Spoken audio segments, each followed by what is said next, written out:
안녕하십니까. 옥션 마스터가 진행하는 패스파인더 경매 강좌 오늘 강의 시작하겠습니다. 아, 오늘, 오늘은 이제 주택임대차보호법 적용 사례 세 번째 사례를 보겠습니다. 오늘부터는, 오늘 이 예제에는 지금 이제 소액임차 보증금 문제가 나오기 때문에 제가 이제 그 경기도 평택시를 기준으로 한번 이 권리 분석을 해봤습니다.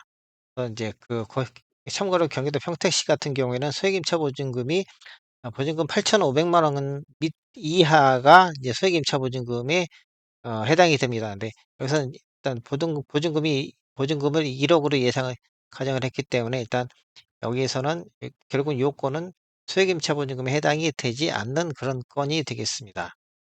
자, 이제 저번 시간하고 저저번 시간에도 말씀드렸지만 처음에 이제 일단 이 경매 부동산 주거용 건물의 부동산 경매를 갖다 접근을 하실 때 중요한 5가지 팩터를 갖다가 먼저 한번 정리를 하라고 제가 말씀을 드렸었죠. 자, 오늘도 그것부터 한번 진행을 해 보도록 하겠습니다. 자, 먼저 분권 대상 부동산이 아파트입니다. 그러니까 단독주택이나 다가구 주택이 아닌 집합 건물인 아파트인 거죠. 그다음에 또 중요한 내용이 뭐가 있었죠? 그렇죠. 아, 임대차 계약 내용이 있었습니다. 아, 임차인이 있는 경우에 그 주택 임대차 계약 내용을 이렇게 정리를 갖다가 해놓고서 시작을 하시는 게 좋습니다. 그다음에 또 하나 말씀드린 거 있죠? 등기부등본. 등기부등본에 등기돼 있는 등기부에 등기가 돼 있는 아, 각종 권리들의 그 종류와 날짜를 갖다 이렇게 정리를 해 놓습니다. 본권에서는 근저당권이 이제 제일 가장 먼저 설정이 돼 있기 때문에 이게 이제 말소 기준 권리가 되겠습니다. 그다음에 법원에서 정한 배당 요구 총기인 거죠. 배당 요구 총기가 2023년 12월 15일로 요건은 정해졌습니다. 그다음에 임차인의 배당 요구인데요. 임차인은 2023년 12월 10일 날 임차인이 배당 요구를 했습니다. 그래서 그렇기 때문에 결국은 배당 요구 종기 내에 적법하게 임차인은 배당 요구를 한 그런 케이스가 되겠습니다.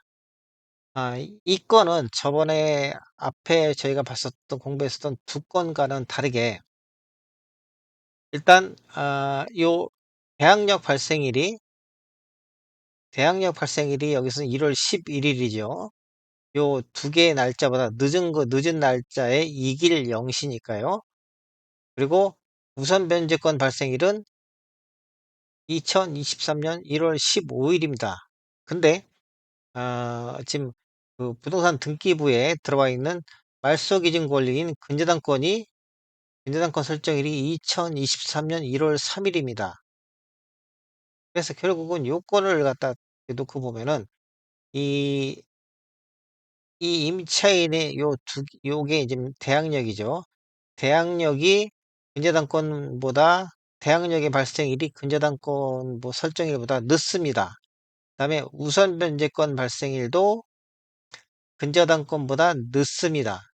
그러니까 일종의 이제 요즘 이제 사회적으로 많은 문제가 돼 있는 이제 그 뭐 저기 뭐야 그 보증금을 뜯기는 임차인이 보증금을 한 푼도 받지 못하고 쫓겨나는 그런 케이스를 한번 가정을 해봤습니다. 이런 케이스도 경매를 하다 보면 종종 눈에 띕니다. 그러니까 뭐 이런 경우에 이제 임차인 보면 참 딱한 굉장히 좀 이제 안 된 딱한 그런 이제 상황에 처해 있는데 이게 법이 뭐 그렇게 돼 있다 보니까 어쨌든 법 그 경매 민사집행법의 법률 차원에서는 임차인을 갖다 구제를 해줄 수 있는 방법이 없는 그런 케이스가 되겠습니다. 자, 이번에도 그 법조문을 갖다 하나씩 병행해서 설명을 드려 나가 보도록 하겠습니다.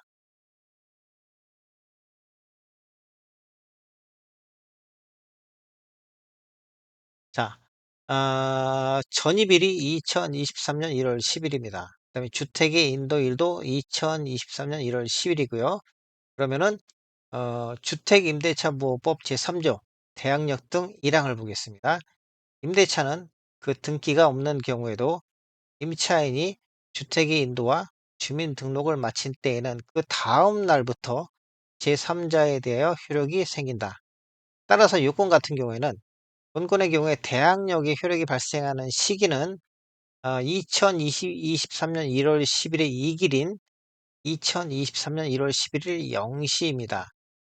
요 임차인의 대항력은 2023년 1월 11일 0시에 발생을 하게 됩니다. 또 하나요. 또 하나 중요한 팩타죠. 우선 변제권이죠. 민사집행, 주택임대차보호법이죠. 주택임대차보호법 제3조의 2 보증금의 회수 2항입니다.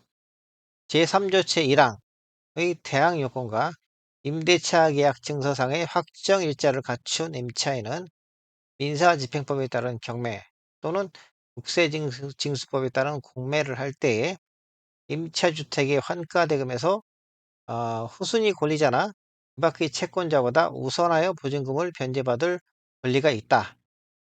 따라서 요건 같은 경우에 우선 변제권이 발생하는 시기는 2023년 1월 15일이 되겠습니다. 이게 확정일자가 1월 15일로 찍혔죠. 그다음에 대항력은 이미 그 전에 1월 11일 0시에 이미 발생을 한 거고요. 제가 여기서 요거를 갖다가 민사집행법이라고 제가 설명을 드렸나요? 요거 정정하겠습니다. 요거 주택임대차보호법입니다. 주택임대차보호법 제3조입니다. 이렇게 따져보면은 결국은 대항력은 2023년 1월 11일 0시에 발생을 했고, 그다음에 우선 변제권은 2023년 1월 15일 날 발생을 했습니다.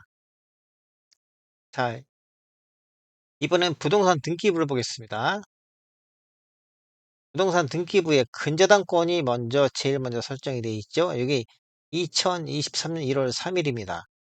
그 뒤로 가압류가 되어 있고 임의 경매 개시 결정 등기가 들어와 있기 때문에 요 부동산의 말소 기준 권리는 근저당권이고요. 2023년 1월 3일이 되겠습니다. 근데 공교롭게도 요 2023년 1월 3일은 대항력보다도 앞서죠. 대항력이 1월 11일 0시니까요. 그다음에 우선 변제권 발생일이 2023년 1월 15일이니까 우선 변제권도 이 근저당권보다는 뒤집니다. 결국은 근저당권 설정일이 임차인의 대항력 및 우선 변제권 발생일보다 앞서므로 배당에서 근저당권자가 우선적으로 배당받음은 물론 대항력의 효력 발생일이 근저당권 설정일보다 늦음으로 임차권도 소멸합니다. 요게 이제 나와 있는 게 주택임대차보호법 제3조의 5 경매에 의한 임차권의 소멸 요 조항에 요런 내용이 있습니다. 읽어보겠습니다. 임차권은 임차주택에 대하여 민사집행법에 따른 경매가 행하여진 경우에는 그 임차주택의 경락에 따라 소멸한다.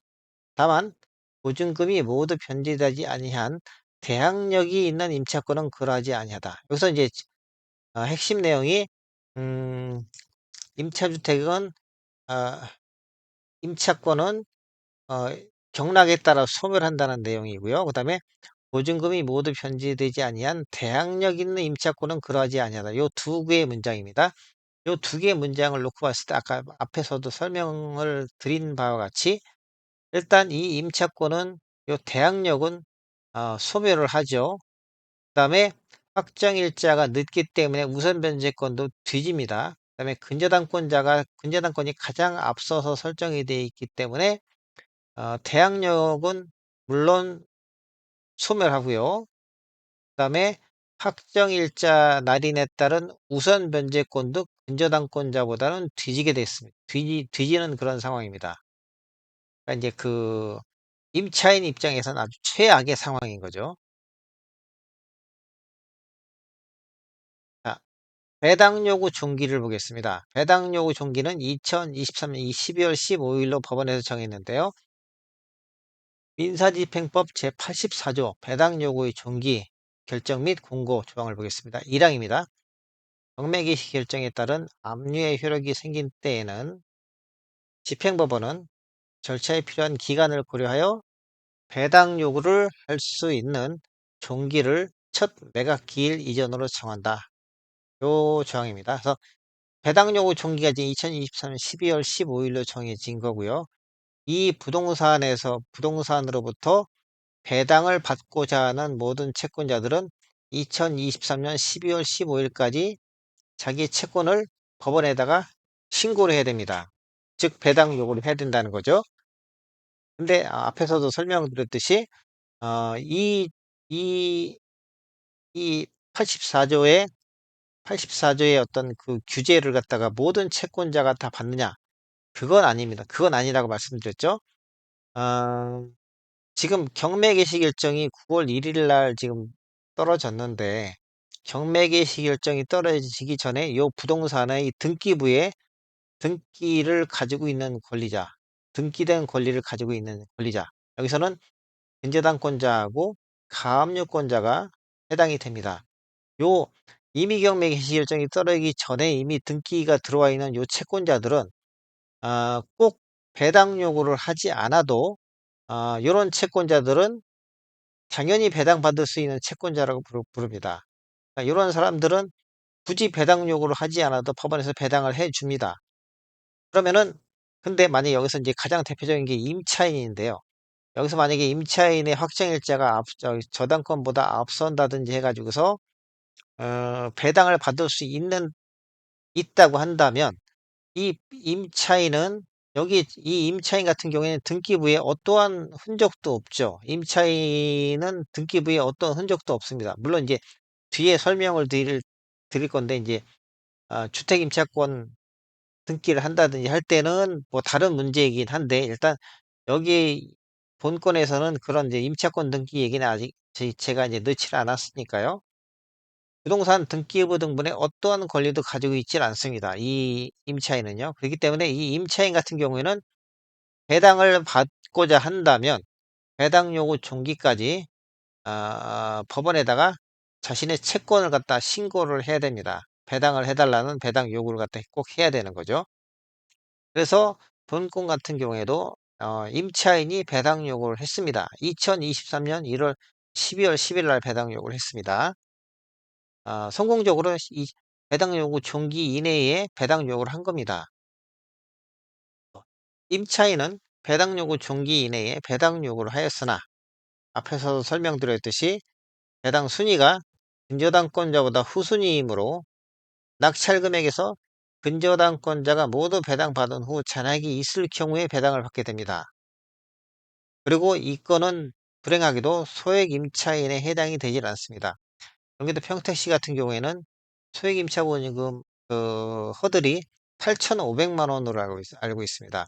그리고 보증금이 8,500만 원 이하여야지만 소액 임차인으로 인정이 돼 가지고서 1억 중에 일부 이 보증금 중에 일부라도 이제 회수를 할 수가 있는데 요건 같은 경우에는 보증금이 1억이기 때문에 소액 임차인의 한계를 훨씬 뛰어넘었습니다. 그래서 소액 임차인에도 해당이 되질 않습니다. 감정 금액은 이제 2억으로 나왔고요. 그래서 이제 1차 법사가도 아마도 2억으로 됐겠죠. 그다음에 2023년 5월 15일자 2차 매각기일에 제3자 앞에 낙찰이 됐습니다. 낙찰가는 1억 8천입니다. 그러면은 낙찰자는 이 1억 8천이라는 돈을 법원에다 납부를 하겠죠. 1억 8천을 가지고서 이제 요 채권자들이 배당 절차에서 배당을 받습니다. 물론 이제 그 배당 받는 그 순서는 법에 정해져 있는 거죠. 제일 첫 번째, 근저당권이 2024년 1월 3일 날 설정이 되어 있죠. 근데 우선 변제권 발생일은 2024년 1월 15일입니다. 그다음에 가압류는 물론 훨씬 더 뒤진 7월 1일에 들어왔습니다. 그렇기 때문에 이 배당 절차에서 가장 먼저 배당을 받는 채권자는 근저당권자입니다. 근저당권자가 설정 최고액이 2억 억이죠. 채권액도 물론 2억 억 이상으로 이제 감안을 하겠습니다. 가정을 하겠습니다. 그러면 근저당권자는 결국 1억 8천을 전액을 다 수령을 합니다. 그러고 나면은 임차인은 받을 게 없죠. 여기서 임차인은서 배당금이 빵이 됩니다. 제로가 됩니다. 그러면 이 임차인이 가령 대항력이라도 가지고 있었다면, 대항력이 가령 뭐 전입일이 여기 이제 저당권 설정일이 1월 3일 일이니까 가령 전입일과 주택의 인도일이 가령 뭐 한 1월 1일 내지는 1월 2일 일이었다. 1월 2일 일까지도 괜찮겠네요. 1월 2일 일이면은 1월 2일 일이라면은 대항력 발생일이 이익일이니까 1월 3일 0시가 되겠죠.